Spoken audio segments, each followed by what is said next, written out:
Greetings. Although you can't see him, this is Ganesh. And Ganesh is close on 8 foot tall here. And Ganesh is the remover of obstacles and barriers. So we welcome Ganesh into our conversation. I hope you can hear me. If not, let me know.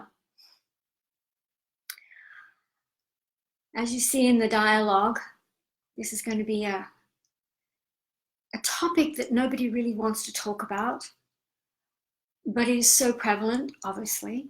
It's part of life. And over the last month, I have been really pushed, although it's always in my field, but I have been really pushed to publicly share, to publicly start a dialogue. I'm offering my experiences, my perspectives, how I've learned, what I've seen, and only that's all I can do. Everyone else will have their own visions. But the reason for my the urgency is that I believe spirit world, I'm the vehicle, wants to share a more positive view of where they are, what it's about, and how those here can be the vehicle for them to live through you. Now, what that means, let me start at the beginning. Not the beginning, but a point. When I started doing energy and consultations and vibrational work a lot of years ago, and spirit started turning up, the spirit with it, that was with another person that I was working with. And at first it was like, wow. But I have come to realize through all of these years, in every way, that anytime somebody comes to me or connects with my work, that I am guided to work with them, even if it's a stranger in a store, if it in a park, wherever, somehow they are guided through a higher power. They are guided by someone else, something, an energy that wants to pass the message on. Like the man who was in a massive depression sitting on a Florida beach many years ago. And I walked by and was like, oh my gosh, this man is in serious depression. I mean, it was like he was crying. And I look up, and in the distance is this massive storm coming out from on the west coast of, east coast of Florida. And there was a double rainbow. Massive, clearest double rainbow I've ever seen in my life, still to this day. And I look at him and I say, have you seen the double rainbow? And he looks up and his eyes were watery and sad. And it's like, oh, wow. And it was like, ugh. And I said, that is a wonderful sign. He said, why? And I said, because it's telling us that there is some magic, that there is some information, there's something that you are is being opened for you. Anyone who sees these amazing rainbows, there's always something inside your heart, inside your being, that sort of knows there's magic. The pot of gold at the end of the rainbow. Well, sometimes the pot of gold is a friend, is a piece of information. And anyway, I won't go into the story right now. Long and short, that profound meeting had a profound effect on what was to play out in the next few days with this man's life. But going back to how I was originally shown to describe to people when their loved one had passed over and there was so much sadness, there was so much loss, and it was grieving, and Spirit wanted to let them know that there was another way of looking at this circumstance. And this can be someone who's passed in the very recent times, and it can be also passed through hereditary. And so the vision I was given was a kite, and we're on a beach, and you have the kite, the handle of the kite, and you have the design, and you find the wind, and you start running to go and get the wind into the kite to take it up. And so you take it up and you let it go, and then it gets to the end of the thread, the rope, and you're holding on, and the wind is pushing. And so the wind is either pushing the kite and you're having to hold on to it, or the wind is pulling it the other way and you're trying to not be pulled away from it. Those two words, the directions, do you feel like you are being held back by some invisible thread up here? Or do you feel like you're pulling and dragging the same thing? And I would watch the people in how I explained it, and I was, okay, they're getting the drift. And I said, okay, there's someone either present or who has just passed, or whatever the circumstance. And I say, what they're asking, they can't help you in the pull-push place that you're in at the moment. They cannot go anywhere. They're trying to evolve. But this thread, this invisible energetic thread, is being held. Now, sometimes it's either the person on the ground, present here, that is doing the holding, or it could be the spirit world that is doing the holding. Because of perhaps it was a sudden death, or perhaps it was an anger or hate, whatever. We don't have words. And so I say to them, okay, what they're telling me in this moment is that for them to evolve into a higher path for their soul's evolution, there needs to be a clearing, a letting go. Now, letting go is, okay, we let go of and drop it. It doesn't quite work. So I describe the kite angle, and not a cut. I don't like cuts. So this thread, we dissolve, we neutralize, and we purify the thread. And I said, your loved one is not going to disappear into oblivion. It's always going to be with you, even closer than what the length of the thread that is being held right now. And the reason for that is that when that thread is dissolved and neutralized and purified in the realm, the 1, 2, 3, 4, whatever, how many there are up here, it could be a whole group of energies and souls, that they are available now to go, whoa.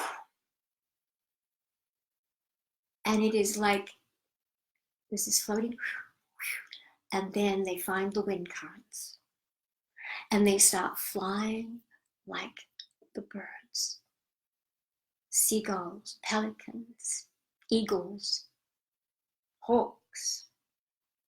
Take your pick, whichever bird you want it to be, high and flying. And they fly and they fly, and then they see a tree and and they land on the tree, on the branch. And they look down. It's like, wow, look at me. I am free. And the person down here goes, oh, wow, something changed. I feel lighter. I can move. I don't feel burdened. And I say, when that happens, you're making yourself available to be a vehicle for spirit up here, sitting in the tree. Now we'll say, oh, how do I let them know that I'm still here? And so, as spirit,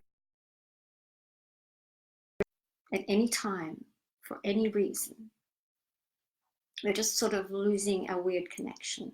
So I'm not sure what's going on, but we're going to continue.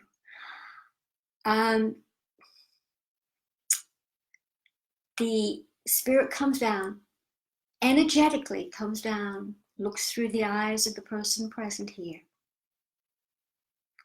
and says, look at that beach, go and drive here, pick up this book, whatever that message is.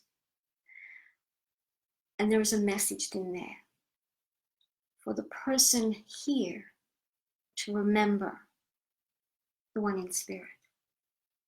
And that is how it's like, oh, and this happens over and over again until the person here has got to understand and to know, it's like, they are with me. They are with me. They are guiding me. And then over time, when you have more groundedness and you have more awareness and you have more trust, then you may get the message from your loved one, from the family, from your higher self, your soul going, okay, now you have to live the life that they want you to live. You have to live a life that they can live with you. Or it could be that person didn't ever get a chance to complete something, or they had a passion for pottery, or they had a passion for dance, or they had a passion for something, and they never were able to complete it because of illness or because of whatever. Why not? Perhaps I can go and fulfill that vision, that passion that they had. And that will bring us both together again. That spirit will be able to come and live through the pottery. And it's like you get a piece of clay and you have no idea what you're doing. You think, oh, this is just a lump of clay. And actually, you are the hands for the other side coming in. And when you surrender and move through that and allow that creativity to work, the one up here allows you to create the vision that they've been holding of what they wanted to create in pottery, or what they wanted to create in dance, or in painting, or in life, or in love. They may even have an idea that they would like to put you with somebody else,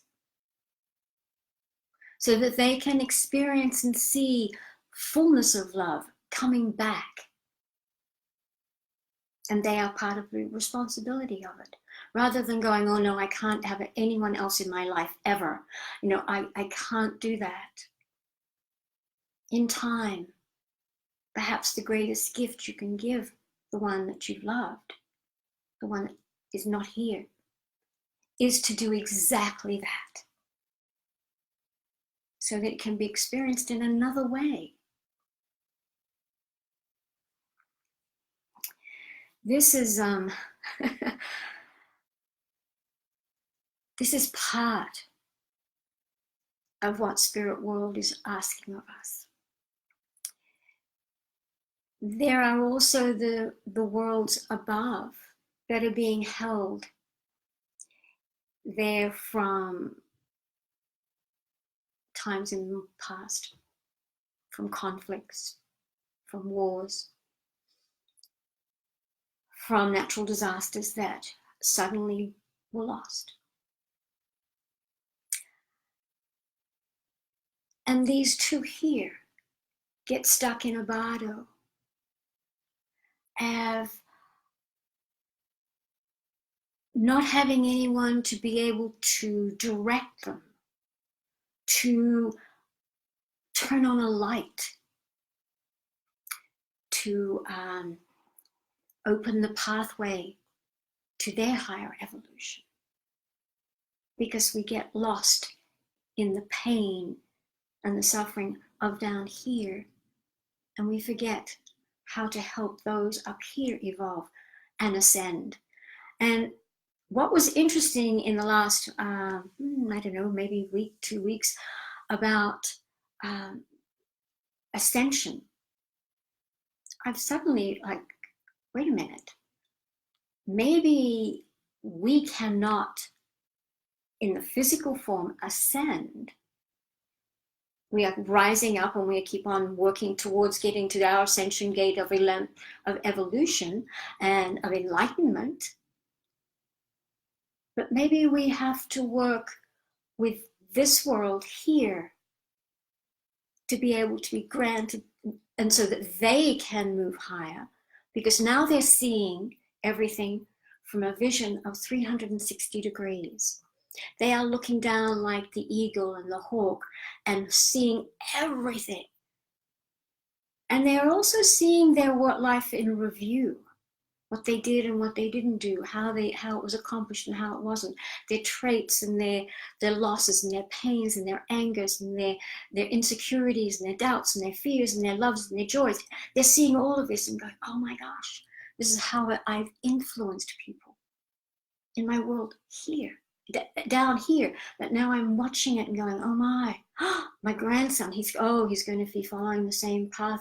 Oh my gosh, my husband's doing this. I need to go and help him become happy again. My loved one here, or the foe, the enemy I thought was my enemy, they're just like me. They're no different to me. They have family they loved and they lost, and I loved and they lost. We are the same. And so up here, they're going, for us to ascend, and for you to ascend, you need to help us understand this world above you and live that world in your physical world as though this is where you are heading for. And in doing so, you will help each one of us, all of these billions and billions of souls that are living in the bardo. It won't be all at once, but it'll be one here and one there, and exponentially another one and another one. And I have some friends who do exactly this. And we hold a space. And so now it's being asked of us to put this out and ask you all, can you, in the pain and feelings of your own loss, and it is not minimized in any way at all, please know that. But in that, look at my loved one is here. What is the gift that I can give them to become even greater than they were here? What they believed they were here, for whatever that reason is. And in time, I'm living through them and they're living through me. Every breath, every view through your eyes, every touch. We don't have the true, we don't have all of the answers. But as we evolve and as we step out and try to be given, to give life a better view, a better perspective, one of high love, of being a worthy being, of being love and compassion, of being care and empathy, of being strong, but not arrogant, being courageous in a way that people would like to emulate rather than destroy. How do we do all of this? When I start going on, this starts coming through in different ways. I sort of wonder, like, oh my gosh, this is going off in tangents. But Spirit is guiding this, as I have always asked. I'm going to share a story. Okay, I'll share a story, and I wasn't going to, but my mother, my stepfather passed quite a lot of years ago. I guess early 90s, maybe late 80s, early 90s, I think it was. And he was a sea captain. And this is how, how do we know they're there? And he was a sea captain, but not just a sea captain. He was a sea captain for huge freighters that traveled back and forth across the Pacific Ocean. He was raised on a little island in the French New Hebrides called Vanuatu. His mother was French, and his father, she was a very elegant French woman, and his father was an Aussie. So it's sort of an odd mix, but it was what it was. And he and brother went to boarding school and came back and forth to the island for school after holidays and things like that. When he passed, it took a while for my mother to come to terms with what to do with his ashes. And eventually, it was about a year later that she decided that it was time to take his ashes back to Vanuatu. And Vanuatu is an island off the east coast of Australia, and it's about 1,000 miles out, thereabouts. And so she planned to take this trip. And my mother was always one who literally went by the book. You load a dishwasher by the instructions in the book, not willy-nilly like I do. No. So she went to get the correct travel bag for the ashes, according to Australian law, and she was set. She went. Now, years earlier, my mother had loved to travel, and she went to Rome, and she went to the Mediterranean on a cruise, and she went and did these different things over years, but Roy would never go. Nope, not getting on a plane. And so the flights from the Gold Coast to Vanuatu were once a week. One in, same day, in, out. And so you had a week stay there. Mother's at the airport. She's probably in her 70s at this point in time. Late 70s. And she was pint size. Smaller than me, pint size. And very proper. She had her bag, and she had the bag with Roy, and she was holding it with some other things. And she gave the boarding pass to the gate attendant, and she said, and as I gave the boarding pass, she said, I felt and heard this rip. And I looked down, and she said, all I'm doing is holding the handle of the bag. And the bag had not broken. It was just the perforation had broken. It didn't touch anything. She said, it didn't touch anything. It just broke. It was on the ground. And so in my mother's little way, she would go, oh, oh, and she gets down on the floor to pick it up. And somebody comes to help her. Oh, no, that's my husband. And of course, immediately,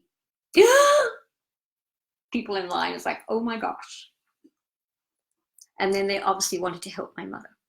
And so somebody gave her a duty-free bag to put him in. This is a man who refused to fly and who always got the last word. She gets on the plane with him in the duty-free bag and goes to Vila, or to Vanuatu, Vila. And so that evening, she wanted to finish the ceremony and what she needed to do. So she is on the beach outside of the little place that she was staying. And she totally secluded. And she cuts the bag. And she starts to pour the ashes into the sea. And my mother drilled into me, who when I was young, would have probably been the most sensitive, emotional child on the planet. And it was drilled into me, you do not cry, you do not show any emotions in public. So you can imagine that didn't work with me. But that was who, and I virtually hardly ever saw my mother cry, have minimal emotions. But she was a beautiful person. And she said, I was crying. And as she's pouring, and she said, you have no idea how long it takes for 3 pounds of ashes to come out of a bag. It just went on and on. And I am just trying to picture my mother in all of this and giving her respect, and also giving respect to the circumstance that it's about, because for many people, this is horrific. And so she's on the beach and watching the ashes, and the tears are rolling down. And all of a sudden she said, I learned all of this on the phone that night. And she said, all of a sudden this man, she said, I don't know where he came from, there was nobody there. And she said, he saw that I was upset and said, is everything all right? And she said, I didn't know what to say. She said, I was just like in another space. And she said, oh, I'm just watching my husband go to the bottom. And she looked up at him and she's like, oh my gosh, what did I just say? And he just walked on off, and that was it. And when she called me, she said, I've got to tell you this. She said, am I a bad person? She says, am I disrespectful? And I am like, Mom, no, this is beautiful. And this is Roy. This is Roy talking with you and being with you and sharing with you. And always, I mean, he had to get the last word. He wasn't going to go on a plane. And what better way to let you know that he is right present with you in that moment, even though he knows what you're doing and wants, and is grateful that you taking him back to where where he came from. This is how spirit talks. They do connections with people or experiences that are part of their personality. And that was him. He always got the last word in.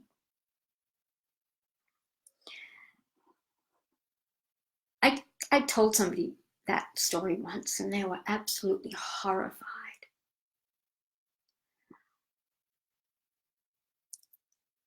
I don't share it as in any way to disrespect anyone, but I share it to bring a lightness and a perspective that if we look at things from a higher and another perspective, and that we become vehicles for those beautiful beings that have been in our life, then we can live it in a new way.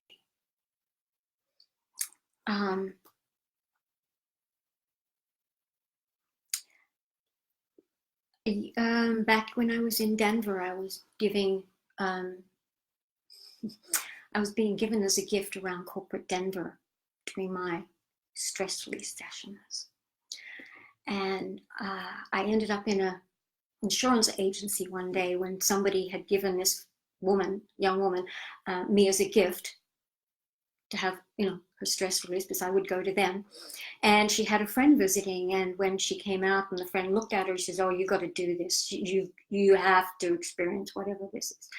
And so this young woman I worked, she said, "Oh, okay," and she had not a clue. So we went into an empty conference room, sat on her chair, and I had my process that I worked with at that point in time, which I still work with. And I sat on the chair and I walked around behind her and I put my hands on her shoulders. And that's sort of how I would connect with come into my space, connect with the person, and also allow whatever that other energy, whatever the message, whatever that was, to become present. And I knew, and so there were two feelings, two energies, two presences that became obvious to me. And they were just there. It was just like, well, one on one side, one on the other. And then I would do my work, and it would take maybe 20 minutes, 25 minutes, and people would be in the space, and then they would just come out of the space. It was like everything was complete. I was just the vehicle. Everything would be completely done in another time frame, on another time frame, not mine. And so she comes back into presence, and I sit in front of her, and I asked her, I said, do you want to share something? Do you want to let me, how do you feel? What did you see? Did you get any visions? Did you hear anything? Because I don't know. I don't even remember what her name was in this moment. She was a complete stranger. And so she shared a few little things, and it's like she was totally like, wow, which I loved. And I said, well, all right, I need to I need to share what I get. I don't understand it, and that's not for me to understand, but I share it for you to have some knowledge. And so I shared about the first energy, and it was, it was an energy like a big roly-poly, comfortable Italian grandfather. And I didn't have grandparents, so I don't have that relationship there. But this was something, it was like his arms just kind of came around. And so I shared that, and it's like, oh, okay. And it was like, yeah, well, maybe, maybe not. And then I said, I had another one. And I said, this other energy was very, very different. And I said, I can't explain it. All I can do is show you what happened. So I stood up in front of her, and I visualized what happened. And it was as though a very, very tall man walked into my body from the back. It was like this, and I went, and it was like, oh, I could feel myself stretching hugely. It was like, oh my God. And I looked at her, and her eyes were huge by this time. And she's like, oh. I said, does this make sense to you? And she says, oh, yes. And I said, would you like to explain it to me? And she said, this was Michael. Michael was my brother. And he passed at this point, it was about 5 years ago. He was 6'7". And I just like, yep, that's exactly what I got. I felt like a basketball player was walking into my body. And she said, you are the first person that has ever shown me of his physical presence. I've known he's present. I've always known he's been close to me. But you've shown me. And she said, I just wish that my mom was able to experience the same thing.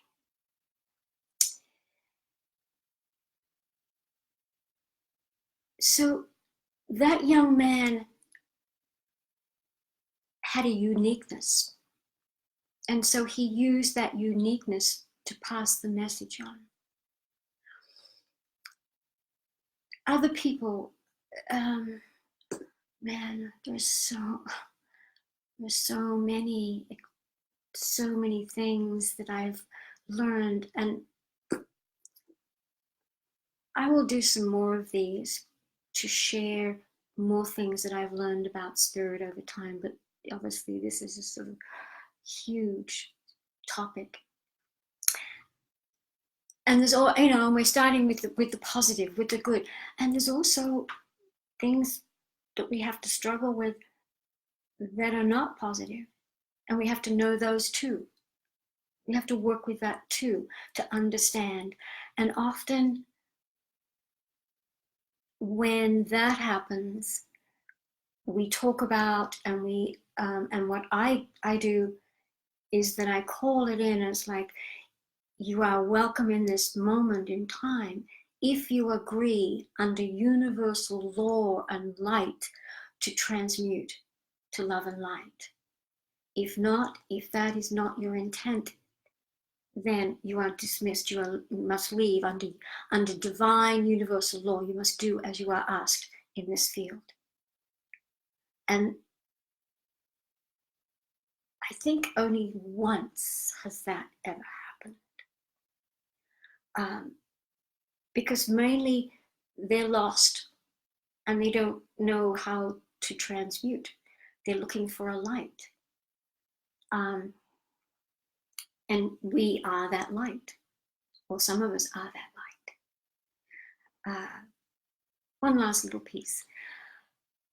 Way back in 1995, when I was married to a Presbyterian minister, and we lived in the South, and we lived in the Midwest, served churches. And we were at this particular point in time in Nebraska. And there were some very bizarre dynamics that were going on within all of the things that are happening. And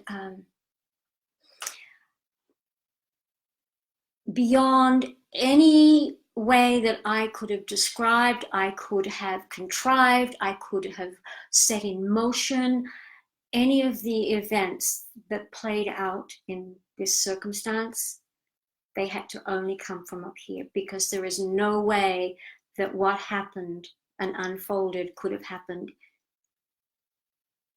by just me.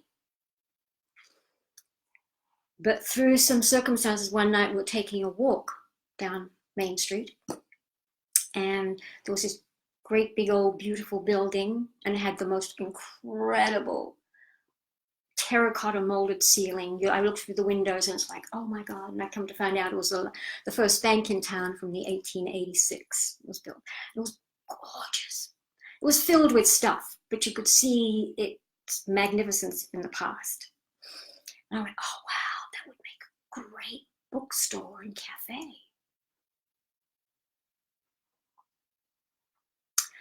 Through a bunch of very bizarre, very strange, very serendipitous, and totally guided circumstances, about 8.5 weeks later, that store was mine, and I had 11 other mini investors in this store. How that all played out was something else. And we opened a metaphysical bookstore and a European style cafe in Nebraska. I would say it was probably the first one like it in the state. It was 3 stories, and we went back. It was beautiful. And so we had the old mahogany cherry original shelving from the bank. So the bookcases. Well, there's some circumstances that were going on with my husband, and he had probably over 1,000 Christian theology books. We didn't have enough room to put them in. So on one side of this bookstore were Christian books. And on this side of the store, metaphysics, psychic, alternative healing, energy work, ET, dowsing, you name it. It was all right there on the other side. It's like, there's no way this is going to happen. In the back, we had my little big cafe where I made all the quiche, and we had coffees and tables and etc., etc., etc.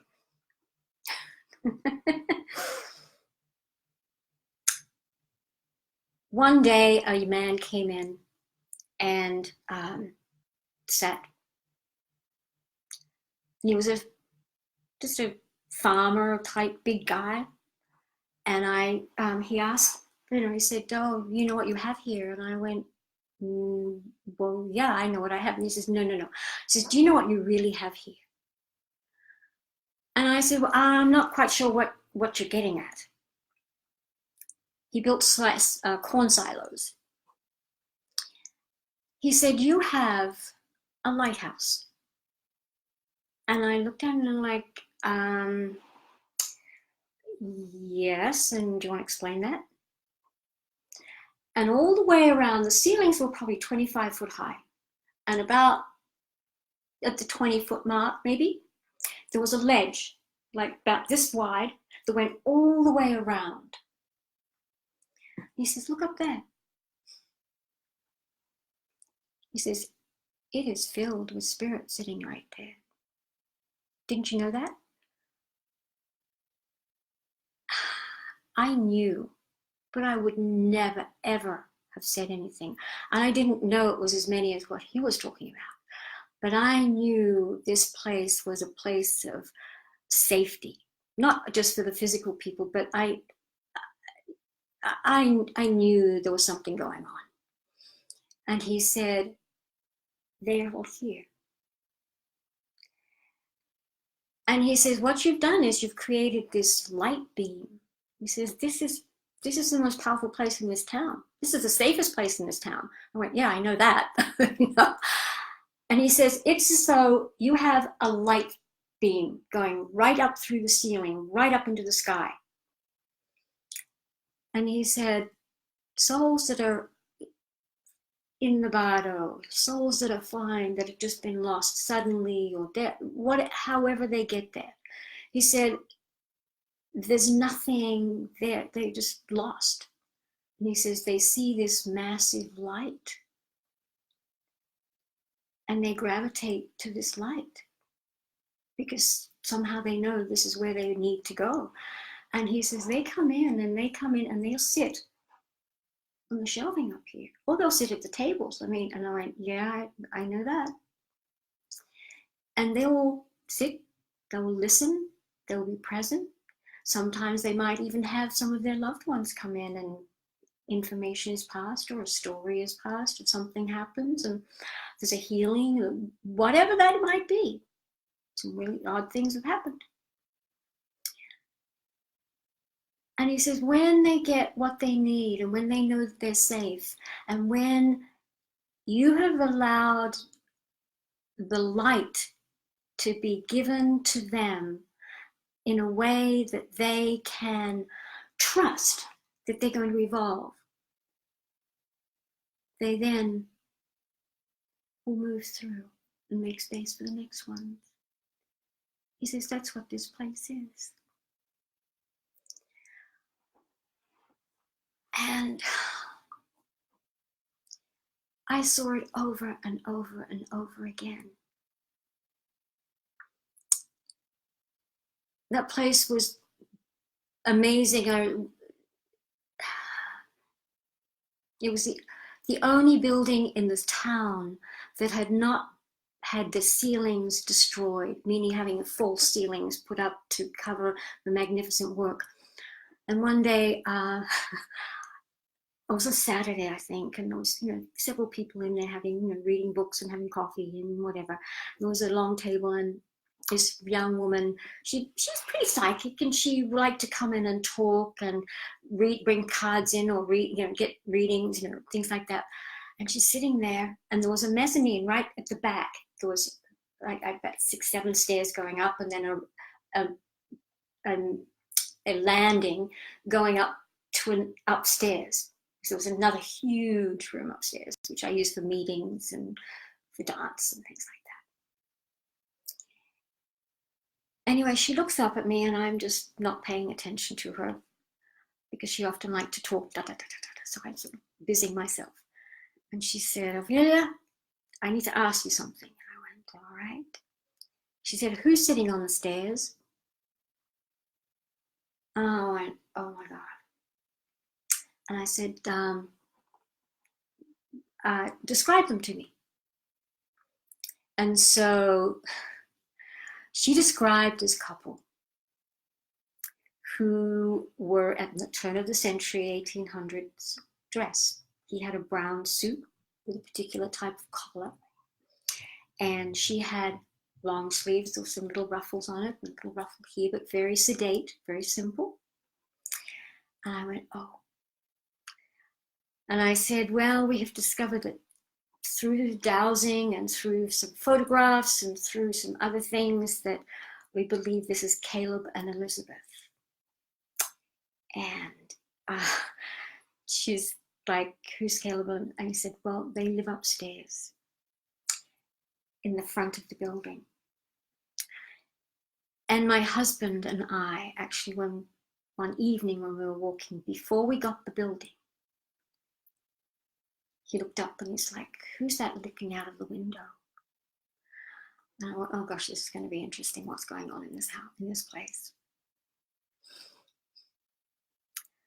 And we went and did some research and came to find out that somewhere in the storyline of the town that something had happened, and a couple had had a child that was taken. And we believed it was them, and they were waiting and protecting this building and waiting for the child to come back. Because many a time people would say, "I feel like I've got a child sitting on my lap. This is weird." And these were spiritual people. These were people who traveled from different parts of Nebraska to come here because we were the only place there that you were able to talk openly about dowsing and energy work and Reiki and Rife machines and psychic readings and all of this. I mean, this was, even now it's still pretty tight. So over the years, I've been put in circumstances that just unfolded.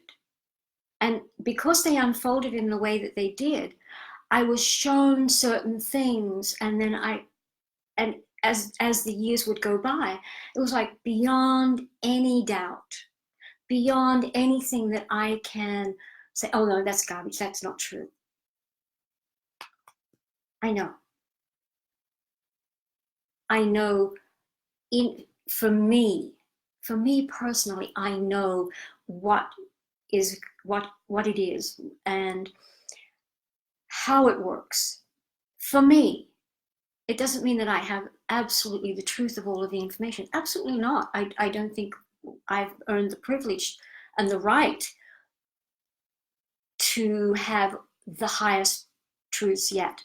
I don't believe we have to earn in a way and go through the fire and go through the initiations of each degree to keep on being given higher and higher information, because sadly humanity has a really bad track record of abusing that which spirit and the higher divine energies give us, and somehow it gets dribbled down and corrupted along the way. And just let's see what's going on with the environment and with whatever.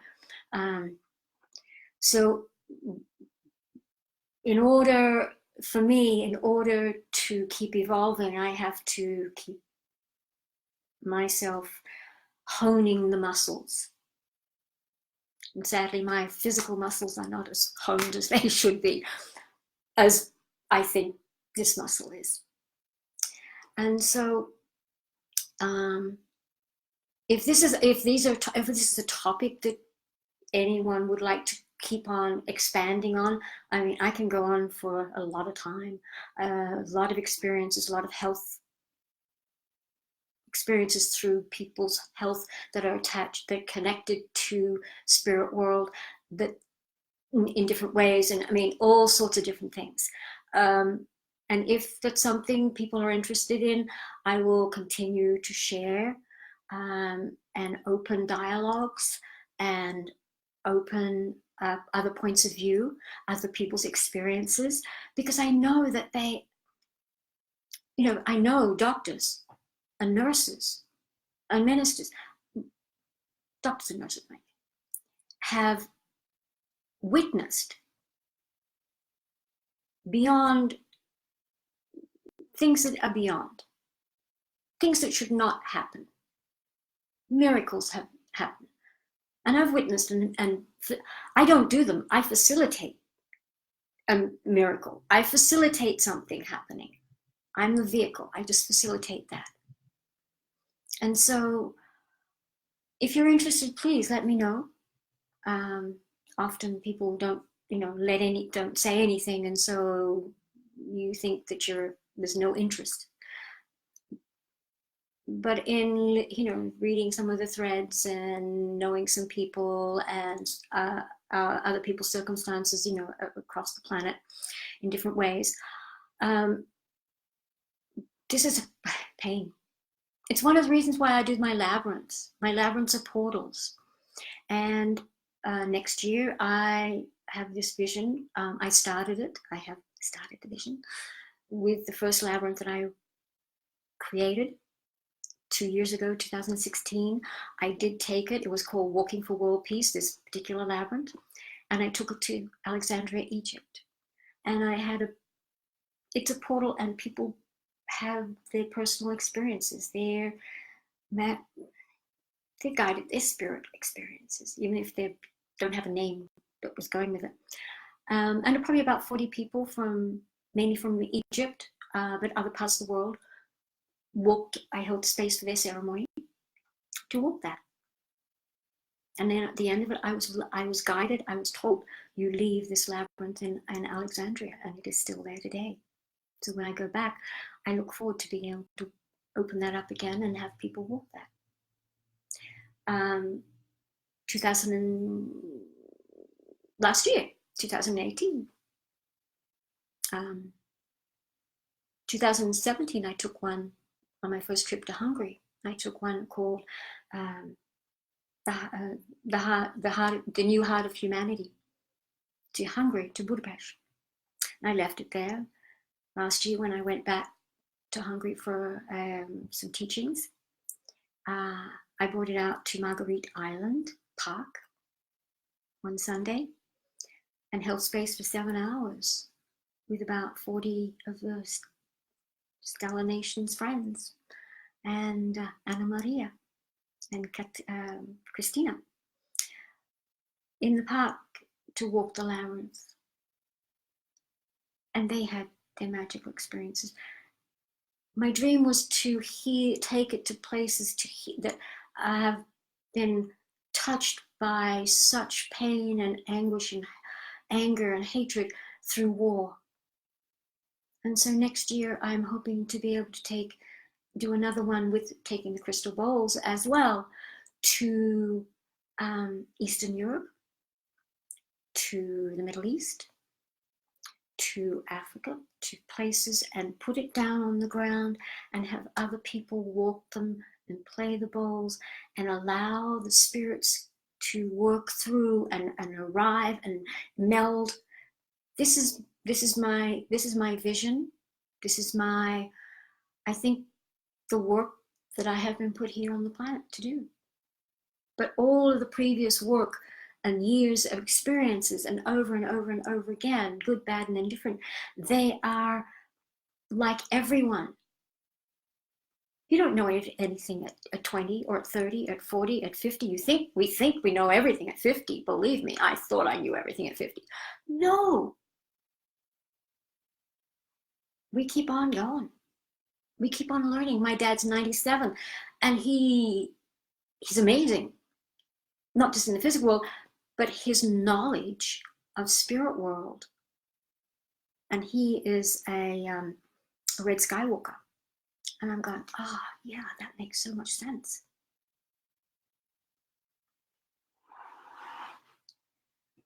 So it's a lifelong journey. And when we think we've got there, no, the rug will be pulled out and start again.